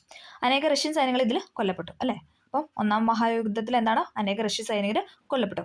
1917 ആയപ്പോഴത്തേക്ക് എന്താണ് അവർക്ക് അവിടെ ഭക്ഷണമൊന്നുമില്ലാതെ അല്ലേ ഭക്ഷ്യ ദൗർലഭ്യം രൂക്ഷമായി. മാർച്ച് 8-ന് ആയിരക്കണക്കിന് സ്ത്രീകൾ റൊട്ടിക്ക് വേണ്ടി തെരുവീഥികളിൽ പ്രകടനം നടത്തി. പെട്രാഗ്രേഡ് പട്ടണത്തിൽ തൊഴിലാളികൾ പ്രതിഷേധ പ്രകടനം നടത്തി. സൈനികർ ആദ്യം ഈ പ്രകടനങ്ങൾ നേരിട്ടെങ്കിലും പിന്നീട് തൊഴിലാളികളോടൊപ്പം ചേർന്നു. ഒന്നാം ലോക യുദ്ധത്തിൽ തങ്ങൾ അനുഭവിച്ച ദുരിതങ്ങളാണ് സൈനികരെ പ്രധാനമായും ഇതിനെ പ്രേരിപ്പിച്ചത്. പെട്രാഗ്രേഡ് പട്ടണം തൊഴിലാളികൾ പിടിച്ചെടുത്തു. തുടർന്ന് നിക്കോളാസ് രണ്ടാമൻ സ്ഥാനം ഒഴിയുകയും റഷ്യയിലെ മെൽഷെവിക് നേതാവായ അലക്സാണ്ടർ കെരൻസ്കി എന്താണ് ആ സ്ഥാനത്തോട്ട് വന്നു. അതിന്റെ നേതൃത്വത്തിൽ ഒരു താൽക്കാലിക ഗവൺമെന്റ് നിലവിൽ വരികയും ചെയ്തു. ഇതാണ് ഫെബ്രുവരി വിപ്ലവം എന്നറിയപ്പെടുന്നത്. ഓക്കെ, ക്ലിയർ ആയെന്ന് പ്രതീക്ഷിക്കുന്നു. ഇനി മാർക്സിസം എന്ന് പറഞ്ഞിട്ട് ഇവിടെ ഒരു പോയിന്റ് കൊടുത്തിട്ടുണ്ട്, നമുക്ക് ജസ്റ്റ് ഒന്ന് നോക്കാം. കാൾ മാക്സും ഫെഡറിക് ഏഗൽസും ചേർന്ന് രൂപം നൽകിയ ആശയ സംഹിതമാണ് മാർക്സിസം. ഒരു സമൂഹത്തിൽ നിലനിൽക്കുന്ന ഉൽപ്പാദന ബന്ധങ്ങളാണ് ആ സമൂഹത്തിലെ മാറ്റങ്ങളുടെ അടിസ്ഥാനം എന്നതാണ് ഇതിലെ പ്രധാന ആശയം. ഉൽപ്പാദനത്തിന്റെ അടിസ്ഥാനം തൊഴിലാളികളാണെന്നും അതിനാൽ തൊഴിലാളി വർഗത്തിന്റെ സർവാധിപത്യത്തിനായി പ്രവർത്തിക്കണമെന്നും അവർ ആഹ്വാനം ചെയ്തു. അതാണ് എന്ത് മാർക്സിസം നിയമമെന്ന് ഉദ്ദേശിക്കുന്നത്. ഓക്കെ, താൽക്കാലിക ഗവൺമെന്റ് റഷ്യയിലെ സോവിയറ്റ് യൂണിയനുകളിൽ ഒരു വിഭാഗം അംഗീകരിച്ചില്ല. ഈ സമയം സ്വിറ്റ്സർലൻഡിൽ കഴിയുകയായിരുന്ന വ്ളാഡിമിർ ലെനിൻ റഷ്യയിലെത്തി താൽക്കാലിക ഗവൺമെന്റിനെ ശക്തമായി എതിർത്തു. വിപ്ലവം അതിന്റെ ലക്ഷ്യം നേടണമെങ്കിൽ അധികാരം മുഴുവൻ സോവിയറ്റുകൾക്ക് കൈമാറണമെന്ന് അദ്ദേഹം ആവശ്യപ്പെട്ടു. ബോൾഷെവിക്കുകളും സോവിയറ്റുകളും ലെനിന്റെ നിലപാടിനെ പിന്തുണച്ചു. എന്താണ് ചെയ്തത്? ബോൾഷെവിക്കുകളും സോവിയറ്റുകളും എന്താണ് ലെനിൻ പറഞ്ഞതിനോട് പിന്തുണച്ചു. നൂറ്റാണ്ടുകൾ പഴക്കമുള്ള സാമ്പത്തിക പിന്നാക്ക വ്യവസ്ഥയും ജനങ്ങൾക്കിടയിൽ അസമത്വം ഇല്ലാതാക്കാൻ ഒരു തൊഴിലാളി വർഗ ഭരണകൂടത്തിന് മാത്രമേ കഴിയുകയുള്ളൂ എന്ന് ബോൾഷെവിക്ക് പ്രചരിപ്പിച്ചു. അതിനായി അവർ ചില ആവശ്യങ്ങൾ ഉന്നയിച്ചു. ഒന്നാം ലോക യുദ്ധത്തിലെ റഷ്യ പിന്മാറുക, പ്രഭുക്കന്മാരുടെ കൈവശമുള്ള ഭൂമി പിടിച്ചെടുത്ത കർഷകർക്ക് വിതരണം ചെയ്യുക, ഫാക്ടറികൾ ജനങ്ങളുടെ പൊതു സ്വത്താക്കി മാറ്റുക. ഇതൊക്കെയായിരുന്നു എന്തെന്ന് പറയുന്നത് അവരാവശ്യപ്പെട്ട കാര്യങ്ങളെന്ന് പറയുന്നത്. 1917 ഒക്ടോബറിൽ ബോൾഷെവിക്കുകൾ താൽക്കാലിക ഗവൺമെന്റിനെതിരായി സായുധ കലാപം ആരംഭിച്ചു. കെരൻസ്കി രാജ്യം വിട്ടു പോവുകയും റഷ്യ ബോൾഷെവിക്കുകളുടെ നിയന്ത്രണത്തിലാവുകയും ചെയ്തു അല്ലേ. അതായത് മെൻഷേവിക്കിൻ്റെ നേതാവായിരുന്നു ആരും തന്നെ കെരൻസി അല്ലെ, അലക്സാണ്ടർ കെരൻസി. അദ്ദേഹം എന്ത് ചെയ്ത്, അദ്ദേഹം രാജ്യം വിട്ടുപോയി. അതോടൊപ്പം അതിനെ തുടർന്ന് എന്ത് ചെയ്ത്, ബോൾഷെവിക്കുകൾ അതിൻ്റെ നിയന്ത്രണം ഏറ്റെടുത്തു. ബോൾഷെവിക്കുകൾക്ക് അധികാരം ലഭിച്ച ഈ സംഭവമാണ് ഒക്ടോബർ വിപ്ലവം. അപ്പം മറ്റേതെന്തായിരുന്നു, ഫെബ്രുവരി വിപ്ലവമായിരുന്നു. അലക്സാണ്ടർ കെരൻസ്കി കയറിയതായിരുന്നു ആ സമയത്തായിരുന്നു എന്ത് പറഞ്ഞാൽ ഫെബ്രുവരി വിപ്ലവം. ദെൻ ഒക്ടോബർ അതേ വർഷം തന്നെ അല്ലേ, ഒക്ടോബർ ആയപ്പോഴത്തേക്കും എന്താ, കെരൻസ്കി ഇവിടെ വിട്ടു പോയി. എന്താ, ബോൾഷെവിക്കിൻ്റെ കയ്യിലോട്ട് ഫുള്ള് നിയന്ത്രണം വന്നു. അതാണ് എന്തെന്ന് പറയുന്നത്, അങ്ങനെ അധികാരം ലഭിച്ച സംഭവത്തിനാണ് നമ്മൾ ഒക്ടോബർ വിപ്ലവം എന്ന് പറയുന്നത്. തുടർന്ന് സോവിയറ്റുകളുടെ സമ്മേളനം ചേർന്ന് ലെനിൻ അധ്യക്ഷനായ ഒരു ക്യാബിനറ്റിന് രൂപം നൽകി. റഷ്യൻ വിപ്ലവത്തിൻ്റെ ഫലങ്ങളാണ് ഇനി നോക്കാൻ പോകുന്നത്. ഒന്നാം ലോകയുദ്ധത്തിൽ നിന്ന് റഷ്യ പിന്മാറി, ഭൂമി പിടിച്ചെടുത്ത കർഷകർക്ക് വിതരണം ചെയ്തു, പൊതു ഉടമസ്ഥതയ്ക്ക് പ്രാധാന്യം കൊടുത്തു, കേന്ദ്രീകൃത ആസൂത്രണം നടപ്പിലാക്കി, സാമ്പത്തിക ശാസ്ത്ര സാങ്കേതിക രംഗങ്ങളിൽ പുരോഗതി കൈവരിച്ചു. 1924 പുതിയ ഭരണഘടന നിലവിൽ വന്നു. സോവിയറ്റ് റിപ്പബ്ലിക് കൂടി ചേർന്ന് സോവിയറ്റ് യൂണിയൻ USSR രൂപീകരിക്കുകയും ചെയ്തു. ലോകത്തിലെ വിവിധ ഭാഗങ്ങളിൽ സോഷ്യലിസ്റ്റ് ആശയങ്ങൾ വ്യാപകമായി. അപ്പോൾ എന്താ ചെയ്തേ, ബോൾഷെവിക്കുകൾ അല്ലെ, അവരുടെ നേതൃത്വത്തിൽ അവരുടെ കയ്യിലോട്ട് കാര്യങ്ങളൊക്കെ വന്നപ്പോൾ എന്താണ്, അവർ ആ പറഞ്ഞ കാര്യങ്ങളെല്ലാം ചെയ്തു. അതായത് യുദ്ധത്തിൽ നിന്ന് പിന്മാറി, അതോടൊപ്പം എന്താണ്, കർഷകർക്ക് ഭൂമി കൊടുക്കാനായിട്ട് തീരുമാനിച്ചു, അവർക്ക് ഉടമസ്ഥ അവകാശം കൊടുത്തു അല്ലേ. അങ്ങനെ അവരനുഭവിച്ച ആ ദുരിതങ്ങളിൽ നിന്നെല്ലാം അവരെ മോചിതരാക്കി. ഓക്കെ, ഇത്രയുമാണ് നമ്മൾ റഷ്യൻ വിപ്ലവവുമായി ബന്ധപ്പെട്ട പോയിന്റ്സ് എന്ന് പറയുന്നത്. അപ്പം എന്താ, ഒക്ടോബർ വിപ്ലവം, ഫ്രഞ്ച് രക്തരൂക്ഷിതമായ ഞായറാഴ്ച, പിന്നെ പഠിക്കേണ്ടത് ഫെബ്രുവരി വിപ്ലവം. ഇത്രയും 3 പോയിന്റ്സാണ് അങ്ങനെ നമുക്ക് ചോദിച്ച് കണ്ടിട്ടുള്ളത്. അപ്പോൾ അതെല്ലാം കറക്റ്റായിട്ട് പഠിക്കുക. പിന്നെ ഈ ഒരു ഐഡിയ കിട്ടാൻ വേണ്ടിയിട്ടാണ് ഫുള്ള് വായിച്ചത്. അപ്പോൾ നമുക്ക് ആ ഒരു കണ്ടിന്യൂഷൻ കിട്ടിയല്ലേ, ആ ഒരു കഥ നമുക്ക് മനസ്സിലാവും. ഓക്കെ, അപ്പോൾ എല്ലാവർക്കും ക്ലിയർ ആയെന്ന് പ്രതീക്ഷിക്കുന്നു. നമ്മളിനി അടുത്ത വിപ്ലവത്തിലോട്ടാണ് കിടക്കുന്നത്, ചൈനീസ് വിപ്ലവം. നമ്മൾ പറയാൻ പോകുന്ന അടുത്ത വിപ്ലവമാണ് ചൈനീസ് വിപ്ലവം. വിദേശാധിപത്യത്തിനും രാജവാഴ്ചയ്ക്കും എതിരായ വിപ്ലവങ്ങൾക്ക് 20-ാം നൂറ്റാണ്ടിൽ അല്ലെ, 1900 കാലഘട്ടത്തിൽ 20-ാം നൂറ്റാണ്ടിൽ ചൈന സാക്ഷ്യം വഹിച്ചു. ലോകത്തിന്റെ മറ്റു ഭാഗങ്ങളിൽ നടപ്പിലാക്കിയതിൽ നിന്ന് വ്യത്യസ്തമായ 2 നയങ്ങൾ യൂറോപ്യൻ രാഷ്ട്രങ്ങളും അമേരിക്കയും ഉൾപ്പെട്ട കോളനിയൽ ശക്തികൾ ചൈനയിൽ സ്വീകരിച്ചു. അവ കറുപ്പ് വ്യാപാരവും തുറന്നവാതിൽ നയവുമായിരുന്നു. അപ്പോൾ ഈ കറുപ്പ് വ്യാപാരവുമായി ബന്ധപ്പെട്ട വിപ്ലവം ചോദിച്ചിട്ടുണ്ട്. ഏതാണ്, ചൈനീസ് വിപ്ലവമാണ്. അപ്പോൾ വഹിക്കുകയാണ്, കറുപ്പ് വ്യാപാരവുമായി ബന്ധപ്പെട്ട വിപ്ലവമാണ് ചൈനീസ് വിപ്ലവം. കറുപ്പ് വ്യാപാരവും തുറന്നവാതിൽ നയവുമായിരുന്നു എന്ന് പറഞ്ഞാൽ ചൈനീസ് വിപ്ലവവുമായി ബന്ധപ്പെട്ട.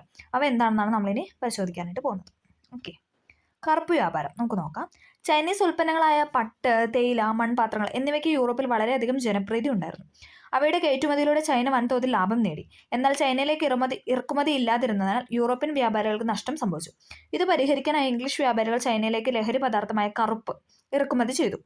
ഇത് ചൈനയുടെ വ്യാപാരത്തെയും ഇതിൻ്റെ ഉപയോഗം ചൈനീസ് ജനതയുടെ മാനസിക നിലയും പ്രതികൂലമായിട്ട് ബാധിച്ചു. അപ്പോൾ എന്താണ്, അവരുടെ അവിടെ ആ ഒരു സംഭവം അല്ലേ, എന്താ, തോതിലുണ്ടായിരുന്ന അവരുടെ കയറ്റുമതിയിൽ നിന്ന് കിട്ടിയ ലാഭം അല്ലെ, അങ്ങനെയുള്ള കാര്യങ്ങളൊക്കെ മാറിയിട്ട് എന്താണ്, അവരുടെ മൊത്തത്തിൽ അവരുടെ മാനസിക നിലയൊക്കെ മാറി ഒരു വേറൊരു രീതിയിലോട്ടായി മാറി. ഇതോടെ സാമ്പത്തികമായ മാനസികമായ എന്താണ്, ചൈനക്കാർ അടിമത്തത്തിലെ. അതാണ് നമ്മൾ കറുപ്പ് വ്യാപാരം എന്ന് കൊണ്ട് ഉദ്ദേശിക്കുന്നത് അല്ലേ. അവർ നല്ല രീതിയിൽ ജീവിച്ചുകൊണ്ടിരുന്നതാണ്. അപ്പോൾ അവരുടെ ഇടയിലോട്ട് എന്താണ്, ഇങ്ങനെ ഒരു സാധനം വന്ന് പെട്ടതോടുകൂടി അവരുടെ അവസ്ഥയെല്ലാം പ്രതികൂലമായിട്ട് മാറി. ഓക്കെ, അടുത്താണ് തുറന്ന വാതിൽ. നമ്മൾ പറഞ്ഞു കറുപ്പ് വ്യാപാരം തുറന്ന വാതിൽ നയമാണ് അവരുടെ ഇതിന് കാരണം. 19-ാം നൂറ്റാണ്ടിൻ്റെ അവസാനമാകുമ്പോൾ നിരവധി യൂറോപ്യൻ രാജ്യങ്ങൾ ചൈനയിൽ വ്യാപാര ആനുകൂല്യങ്ങൾ കരസ്ഥമാക്കി. എന്നാൽ ഈ സമയത്ത് ചൈനയിൽ ശ്രദ്ധിക്കാൻ കഴിയാതിരുന്ന അമേരിക്കയ്ക്ക് ഈ ആനുകൂല്യങ്ങൾ ലഭിച്ചില്ല. തുടർന്ന് അമേരിക്കൻ സ്റ്റേറ്റ് സെക്രട്ടറി ജോൺ ഹേ പ്രഖ്യാപിച്ച നയമാണ് തുറന്ന വാതിൽ നയം. അപ്പോൾ തുറന്ന വാതിൽ നയം ആരുടെയാണെന്ന് ചോദിച്ചായിരുന്നു, അമേരിക്കൻ സ്റ്റേറ്റ് സെക്രട്ടറി ജോൺ ഹേയുടെയാണ്. ഓക്കെ, തുറന്ന വാതിൽ നയം. ഈ നയം അനുസരിച്ച് ചൈനയുടെ കമ്പോളങ്ങളിൽ എല്ലാ രാജ്യങ്ങൾക്കും തുല്യ അവകാശവും അവസരവും ഉണ്ടെന്ന് അമേരിക്ക വാദിച്ചു. ചൈന വിവിധ രാജ്യങ്ങളുടെ സ്വാധീന മേഖലകളായി വിഭജിക്കപ്പെട്ടു. അമേരിക്കയ്ക്ക് ചൈനയിൽ ഇടപെടാൻ അവസരം ഒരുക്കുക എന്നതായിരുന്നു ഈ നയത്തിൻ്റെ ലക്ഷ്യമെന്ന് പറയുന്നത്. ഓക്കെ, അപ്പോൾ നമ്മൾ പറഞ്ഞ കറുപ്പ് വ്യാപാരം പറഞ്ഞു, ദെൻ നമ്മൾ പറഞ്ഞ തുറന്ന വാതിൽ നയമാണ്. രണ്ടും ഇമ്പോർട്ടൻ്റ് ആണ്. ഓക്കെ, അത് രണ്ടും ബന്ധപ്പെട്ടിരിക്കുന്ന ചൈനീസ് വിപ്ലവമാണ്. ചൈന ഭരിച്ചിരുന്ന മഞ്ചു രാജവംശം വിദേശ ഇടപെടലിനും ആധിപത്യത്തിനും അനുകൂലമായ നിലപാടാണ് സ്വീകരിച്ചത്. ചോദിച്ചിട്ടുണ്ട്, മഞ്ചു രാജവംശവുമായി ബന്ധപ്പെട്ട വിപ്ലവം ചോദിച്ചിട്ടുണ്ട്. അതും ഏതാണ്, ചൈനീസ് വിപ്ലവമാണ്. ചൈനയിൽ പ്രവർത്തിച്ചിരുന്ന ചില രഹസ്യ സംഘടനകൾ ഇതിനെതിരെ 1900-ൽ കലാപം സംഘടിപ്പിച്ചു. ബോക്സർമാരുടെ മുഷ്ടിയായിരുന്നു അവരുടെ മുദ്ര. ഇത് ബോക്സർ കലാപം എന്നറിയപ്പെടുന്നു. അപ്പോൾ ബോക്സർ കലാപവുമായി ബന്ധപ്പെട്ട വിപ്ലവമാണ് ഇതെന്ന് പറഞ്ഞാൽ ചൈനീസ് വിപ്ലവം. അപ്പോൾ ആ വിപ്ലവത്തിന് ആ ഒരു പേര് അല്ലെങ്കിൽ അതിനകത്ത് ഇമ്പോർട്ടൻ്റ് ആയി തന്ന കാര്യങ്ങളൊന്നും നമ്മൾ പഠിക്കാതിരിക്കരുത്, കാരണം അതെല്ലാം PYK ചോദിച്ചാൽ. ബോക്സർ കലാപവുമായി ബന്ധപ്പെട്ട വിപ്ലവമാണ് ചൈനീസ് വിപ്ലവം. പരാജയപ്പെട്ടെങ്കിലും പിൽക്കാല വിപ്ലവങ്ങൾക്ക് ബോക്സർ കലാപം ശക്തി പകർന്നു. 1911 ഡോക്ടർ സൻയാസി സെന്നിന്റെ നേതൃത്വത്തിൽ മഞ്ചു രാജഭരണത്തിനെതിരായി ചൈനയിൽ വിപ്ലവം നടന്നു. അപ്പം സന്യാസി സെന്നിന്റെ പേര് കേട്ടാലോ, അല്ലെ മഞ്ചു രാജഭരണം എന്ന് കേട്ടാലോ, കറുപ്പ് വ്യാപാരം, തുറന്ന വാതിൽ നയം, പിന്നെന്താണ് നമ്മളിപ്പോൾ പറഞ്ഞ പോലെ ബോക്സർ കലാപം. അപ്പോൾ ഇത്രയും ഈ പേരുകളൊക്കെ കേൾക്കുമ്പോൾ നമുക്ക് ഫസ്റ്റ് ചൈനീസ് വിപ്ലവം ആണെന്നുള്ളൊരു കണക്ഷൻ കിട്ടണം. ഇത് ചൈനയിൽ രാജവാഴിക്ക് അന്ത്യം കുറിച്ചു. തുടർന്ന് ദക്ഷിണ ചൈനയിൽ സന്യാത് സെന്നിന്റെ നേതൃത്വത്തിൽ കുമിന്താങ് പാർട്ടി ഒരു റിപ്പബ്ലിക്കൻ ഭരണം സ്ഥാപിച്ചു. സന്യാത് സെൻ ദേശീയത, ജനാധിപത്യം, സോഷ്യലിസം എന്നീ 3 ആശയങ്ങൾക്ക് പ്രാധാന്യം നൽകി. അപ്പോൾ അദ്ദേഹത്തിന്റെ പിക്ചറൊക്കെയാണ് ഇവിടെ കൊടുത്തിരിക്കുന്നത്. അദ്ദേഹത്തിന്റെ ആശയങ്ങളാണ് നമ്മൾ പറഞ്ഞ ദേശീയത, ജനാധിപത്യം, സോഷ്യലിസം. നമുക്ക് നോക്കാം. മഞ്ചൂരിയൻ പ്രദേശക്കാരായ മഞ്ചു രാജവംശത്തെയും സാമ്രാജ്യ ശക്തികളെയും പുറത്താക്കുക എന്നാണ് ദേശീയത കൊണ്ട് അദ്ദേഹം ഉദ്ദേശിച്ചത്. എന്താണ്? മഞ്ചൂരിയൻ പ്രദേശക്കാരായ മഞ്ചു രാജവംശത്തെയും സാമ്രാജ്യ ശക്തികളെയും പുറത്താക്കുക എന്നതാണ് ദേശീയത കൊണ്ട് അദ്ദേഹം ഉദ്ദേശിച്ചത്. ജനാധിപത്യ ഭരണം സ്ഥാപിക്കുക. ജനാധിപത്യം എന്ന് ഉദ്ദേശിച്ച് ഭരണം സ്ഥാപിക്കുക. സോഷ്യലിസം എന്നാൽ എന്താണ്? മൂലധനത്തെ നിയന്ത്രിക്കുകയും ഭൂമി തുല്യമായി വിതരണം നടത്തുകയും ചെയ്യുന്നതാണ് സോഷ്യലിസം. ഓക്കെ, അപ്പം സന്യാത് സെന്റെ ദേശീയത, ജനാധിപത്യം, സോഷ്യലിസം എന്നീ ആശയങ്ങളാണ് ഇതിന്റെ പിന്നിൽ പ്രവർത്തിച്ചത്. ഓക്കെ, പടിഞ്ഞാറൻ രാഷ്ട്രങ്ങളുമായി സമത്വം വേണമെന്നാവശ്യപ്പെട്ട് സന്യാത് സെൻ ചൈനയുമായി വിദേശികൾ ഒപ്പിട്ട അന്യായമായ ഉടമ്പടികൾ റദ്ദാക്കാനായിട്ട് തീരുമാനിച്ചു. കൃഷിയുടെയും വ്യവസായത്തിന്റെയും പുരോഗതിക്ക് ആവശ്യമായ നടപടികൾ കുമിന്താങ് റിപ്പബ്ലിക് സ്വീകരിച്ചു. റഷ്യയുടെ സഹായം വിവിധ മേഖലകളിൽ ചൈനയ്ക്ക് ലഭിക്കുകയും ചൈനീസ് കമ്മ്യൂണിസ്റ്റ് പാർട്ടി രൂപീകൃതമാവുകയും ചെയ്തു. അപ്പം എന്താണ്? ചൈനീസ് കമ്മ്യൂണിസ്റ്റ് പാർട്ടി രൂപീകൃതമായി. ആദ്യകാലങ്ങളിൽ കുമിന്താങ്ങുകളും കമ്മ്യൂണിസ്റ്റുകളും തമ്മിൽ സഹകരിച്ചാണ് മുന്നോട്ട് പോയത്. എന്നാൽ സന്യാത് സെന്നിന്റെ മരണത്തെ തുടർന്ന് എന്താണ് ചിയാങ് കൈഷക്ക് ഭരണത്തിന്റെ തലവനായി വന്നതോടെ ഈ സഹകരണം ഇല്ലാതെ മാറി.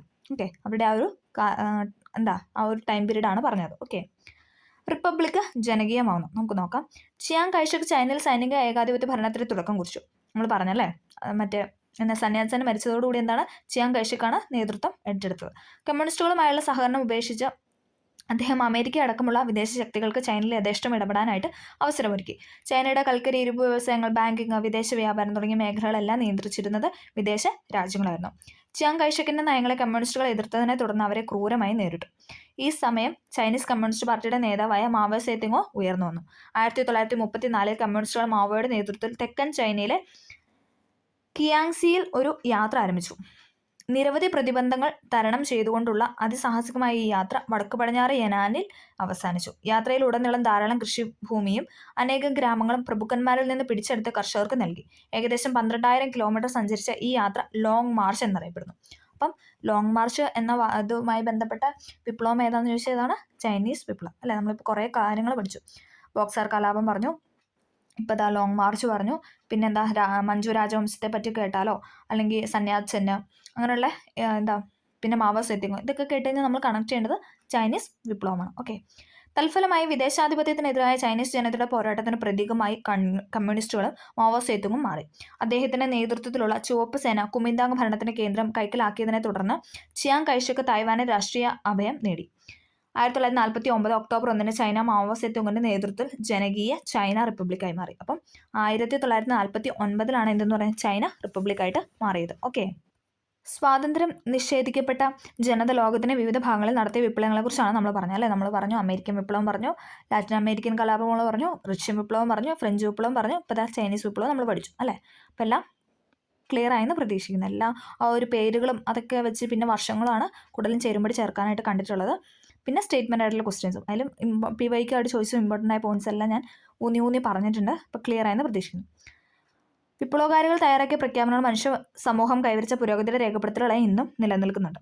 അപ്പോൾ ഇനി ലാസ്റ്റ് ഞാൻ പറഞ്ഞായിരുന്നല്ലേ എല്ലാ വിപ്ലവവും ഓരോരുത്തരുടെ കാര്യമൊക്കെ പറഞ്ഞ് നമുക്ക് ജസ്റ്റ് ഇങ്ങനെ ഒരു ഇത് കൊടുത്തു എന്ന് പറഞ്ഞിട്ടുണ്ട്. അപ്പോൾ നമുക്ക് ജസ്റ്റ് ഒന്ന് നോക്കാം. ലോകത്തെ മാറ്റിമറിച്ച വിപ്ലവങ്ങൾ. നമ്മൾ ആദ്യം പഠിച്ച അമേരിക്കൻ സ്വാതന്ത്ര്യ സമരമായിരുന്നു. ഇംഗ്ലണ്ടിലെ കോളനി വാഴ്ചയ്ക്കെതിരായിട്ടായിരുന്നു. George Washington, Thomas Jefferson, Thomas Paine, ഇതൊക്കെയായിരുന്നല്ലേ മുഖ്യ നേതാക്കൾ എന്ന് പറയുന്നത്. അടുത്താണ് ഫ്രഞ്ച് വിപ്ലവം. സ്വേച്ഛാധിപത്യത്തിനും ഫ്യൂഡൽ വ്യവസ്ഥയ്ക്കും എതിരായി വോൾട്ടേർ, റൂസോ, മോണ്ടസ്ക്യൂ അല്ലേ നമ്മൾ പറഞ്ഞായിരുന്നു. അവരുടെ വാക്കുകളും അവർ പറഞ്ഞു വെച്ച കാര്യങ്ങളൊക്കെ പറഞ്ഞായിരുന്നു. അടുത്താണ് ലാറ്റിൻ അമേരിക്കൻ വിപ്ലവം. സ്പെയിനിൻ്റെയും പോർച്ചുഗലിൻ്റെയും ആധിപത്യത്തിന് എതിരായിട്ടല്ലേ ലാറ്റിൻ അമേരിക്കക്കാർ നടത്തിയ വിപ്ലവം. Francisco Miranda, Simon Bolivar, Jose San Martin ഇവരൊക്കെയായിരുന്നു അതിൻ്റെ നേതാക്കൾ. അടുത്താണ് റഷ്യൻ വിപ്ലവം. രാജവാഴ്ചയ്ക്കും ഫ്യൂഡൽ വ്യവസ്ഥയ്ക്കും എതിരായിട്ട് പ്രവർത്തിച്ചു. പിന്നെ എന്താണ് കെരൻസ്കി, ലെനിൻ, ട്രോട്സ്കി ഒക്കെ ആയിരുന്നു അതിൻ്റെ നേതാക്കൾ. ലാസ്റ്റ് നമ്മൾ പറഞ്ഞത് ചൈനീസ് വിപ്ലവം. വിദേശാധിപത്യത്തിനും ഫ്യൂഡൽ വ്യവസ്ഥയ്ക്കും മഞ്ചു രാജവാഴ്ചയ്ക്കും എതിരായിട്ടാണ് പ്രവർത്തിച്ചത്. സന്യാത് സെന്നും മാവോ സേതുങ്ങൊക്കെയാണ് നേതൃത്വം നൽകിയവർ. ഓക്കെ, അപ്പം അതിൻ്റെ ചെറിയൊരു സംഗ്രഹം പോലെ കൊടുത്താണിത്. അപ്പോൾ എല്ലാവർക്കും എന്താണ് ക്ലാസ് ഇഷ്ടപ്പെട്ടു എന്ന് പ്രതീക്ഷിക്കുന്നു. അത് വർഷങ്ങളൊക്കെ ഒന്ന് എഴുതിയെടുത്ത് പഠിക്കാനായിട്ട് ശ്രമിക്കുക. പിന്നെ ഈ ഒരു ചാർട്ട് ഒരു സ്ക്രീൻഷോട്ട് എടുക്കുക, അല്ലെങ്കിൽ പെട്ടെന്നല്ല എക്സാമിനൊക്കെ കയറുന്നതിന് മുമ്പ് നമുക്ക് പെട്ടെന്ന് നോക്കാനും ആ ആൾക്കാരെ ഒന്ന് ഏതൊക്കെ വിപ്ലവമായിട്ടൊന്ന് കണക്ട് ചെയ്യാനൊക്കെ നമുക്ക് പറ്റും. അപ്പം ഇതൊന്ന് സ്ക്രീൻഷോട്ടൊക്കെ എടുത്ത് വെച്ച് പഠിക്കാനായിട്ട് ശ്രമിക്കുക. എല്ലാവർക്കും ഹെൽപ്ഫുൾ ആയെന്ന് വിചാരിക്കുന്നു. ഇഷ്ടപ്പെട്ടെങ്കിൽ ഒന്ന് ലൈക്ക് ചെയ്ത് സപ്പോർട്ട് ചെയ്യുക. എന്തെങ്കിലും ഡൗട്ടോ കാര്യങ്ങളോ ഉണ്ടെങ്കിൽ കമൻ്റ് ആയിട്ട് രേഖപ്പെടുത്താം. Okay, thank